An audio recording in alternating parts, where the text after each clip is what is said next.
You know, today started just like any other day, really. It's Sunday, it's a long run day, but the reality is it's not like any other day.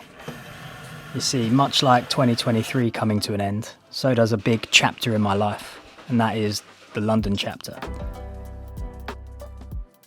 So for those that don't know, in 14 days' time, I embark on what my hope will be a life-changing experience of moving to Thailand for 8 months to follow some dreams. I'm also 21 days out from my first ever marathon. So as I go through my morning, eat my breakfast, have my coffee, and get ready for my long run, it dawns on me that this is going to be a day of lasts. The last time I drive to London, the thousands of hours that I've sat there listening to podcasts on that commute. Today's podcast was with Rick Rubin and Dr. Andrew Huberman. What a podcast this was. I'll chuck the link in the bio below if anyone wants to listen to it. The last time I open up Performance RX, and the last time I run around London.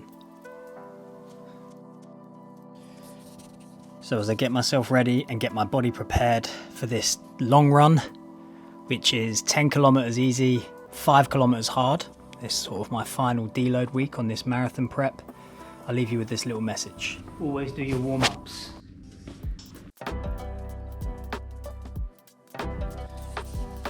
So I first started working in London some 11 years ago, 12 years ago, I think it was 2011, and it was here, W10 Performance. Well, it used to be called W10 Performance. In fact, it used to actually be here.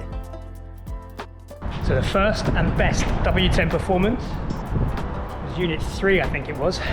What a gym, that's still the best gym I've ever worked and trained in.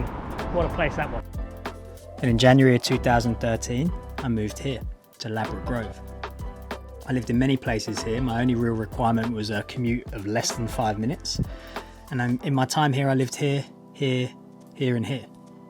You know, it's funny because as I make this video, it really makes me appreciate all of the great experience I've had, the great memories I've got, the great people I've met from my time in London. And it's almost sad to draw it all to a close. Oh, 5K time, bear with me.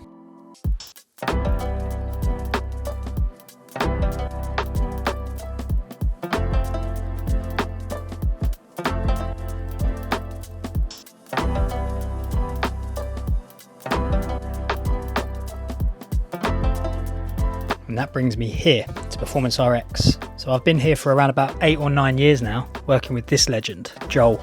He's been an unbelievable mentor and friend. He's taught me more about training than anyone on the face of this earth, and I'll truly be grateful for him for everything he's done for me for as long as I live. Joel and the rest of the guys, I'm gonna miss you all. And that brings me on to my clients. You know, many of whom, like Emily and Roy, I've coached for 7 years, seeing them multiple times a week. You know, it's not lost on me that I spend more time with them on a weekly basis than I do my nieces and nephews. You know, I've developed relationship with these people over time, so saying goodbye to each and every one of them is tough. I often sort of say that when a personal trainer leaves a gym, leaves a place of work, they have to do 30 breakups, so it can be quite emotional. And as I close this chapter on my life of 2023, and look forward to the blank pages of 2024, you know, I get to write my future. And there's something really exciting and a little bit, you know, petrifying about that at the same time, but that is what living is. And living requires you to have the courage to live. So if I can leave you with any message as I close this chapter and open up a new one, that is to have the courage to live. And yeah, I look forward to sharing the next chapter with you. Cheers, guys.